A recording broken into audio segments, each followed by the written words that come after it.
Será que o cristão deve conversar sobre sua religião com pessoas que pensam de forma diferente?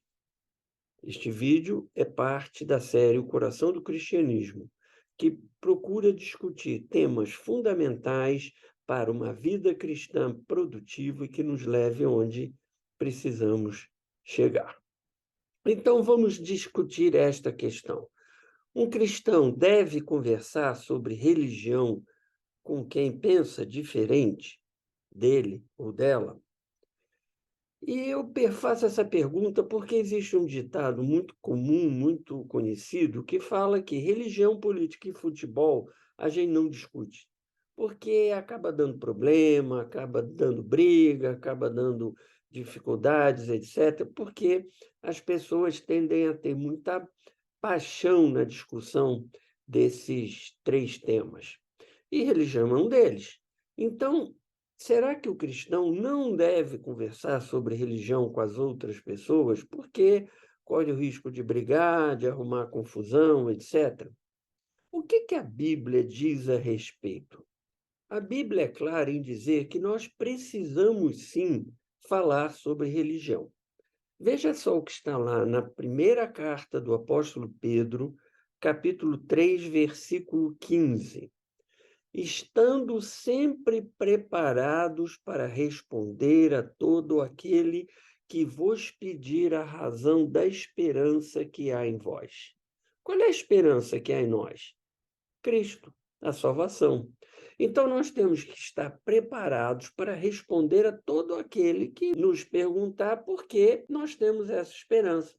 Todo aquele que nos questionar por que somos cristãos, nós temos que estar preparados para dizer por que somos cristãos ou como somos cristãos. Então, não é verdade que nós devemos evitar esse tipo de conversa. Não é isso que a Bíblia diz. E repare que esse é um dever. Saber falar sobre o cristianismo, saber explicar a razão da fé que você tem, é uma obrigação, é um mandamento. Está na carta de Pedro, 1 Pedro, conforme a gente acabou de ler. Então, você tem que ter esta capacidade, você não pode se furtar a isso, você não pode fugir disso com medo de ter um problema aqui ou acolá. Não, você tem que estar preparado e saber falar sobre a fé que você tem. Agora, para fazer isso, você precisa adquirir o conhecimento necessário. Por quê? Por exemplo, alguém chega para você e diz assim: me explica por que a Bíblia é a palavra de Deus e por que a Bíblia é confiável. Porque a Bíblia não é um outro documento histórico qualquer.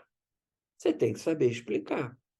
Você não pode responder isso dizendo: a Bíblia é a palavra de Deus, porque a Bíblia diz que é a palavra de Deus. Isso não é explicação.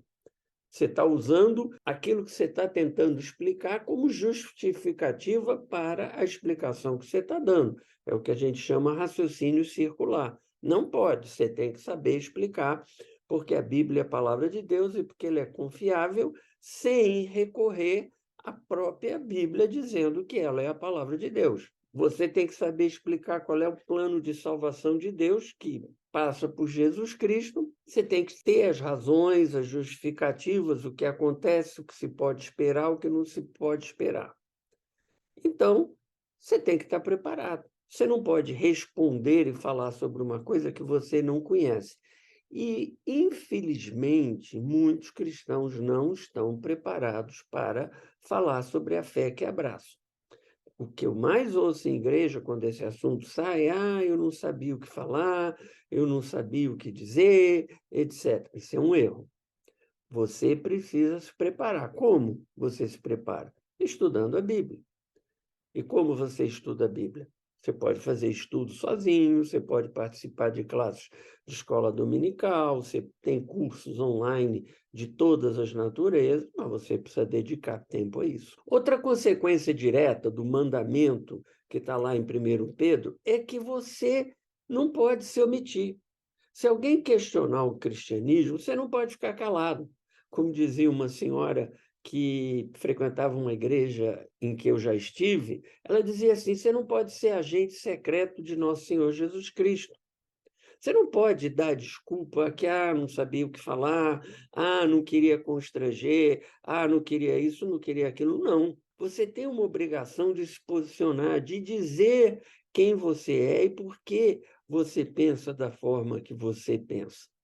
Agora, não se omitir não significa que você deve brigar, que você deve ser desrespeitoso e partir para o confronto.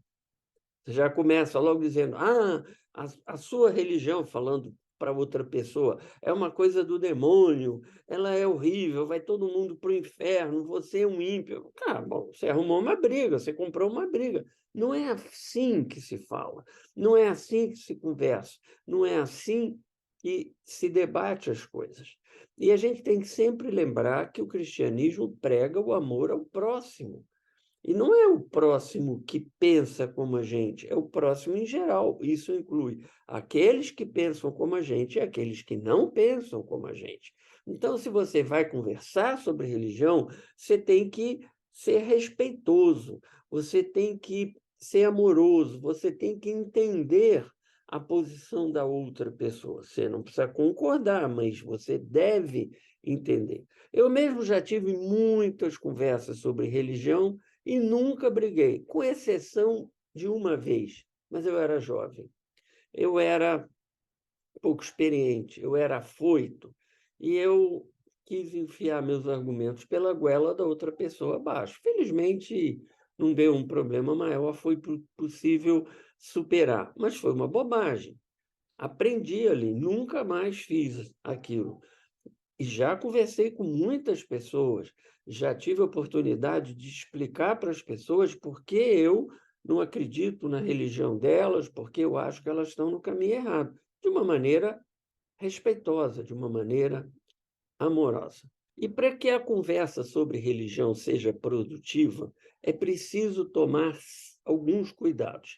Aí vão 6 conselhos importantes para você, coisas que você precisa ter em mente ao conversar sobre religião com as pessoas. Primeiro conselho: tenha sempre em mente que a luta é espiritual. Ela não é contra as pessoas, não é contra aquela pessoa com quem você está conversando e que pensa diferente. A luta nossa é sim contra as ideias erradas que essa pessoa tem e defende. A luta não é contra carne e sangue, a luta é espiritual. Está lá em Efésios, capítulo 6, versículo 12. Então, se a pessoa percebe que você está conversando com ela de uma forma respeitosa e amorosa, ela te ouve. E você precisa lembrar que gente tão sincera como você pode estar num caminho espiritual errado. Não é porque a pessoa pensa da maneira errada, segundo a nossa ideia de cristão, que ela é uma pessoa insincera, que ela é um ímpio ou uma ímpia, que ela vai para o inferno, que ela é isso, que ela é aquilo. Não é assim. A luta não é contra carne e sangue, a luta é contra as ideias que a pessoa defende. Segundo conselho, nunca tente enfiar seus argumentos pela goela abaixo da outra pessoa.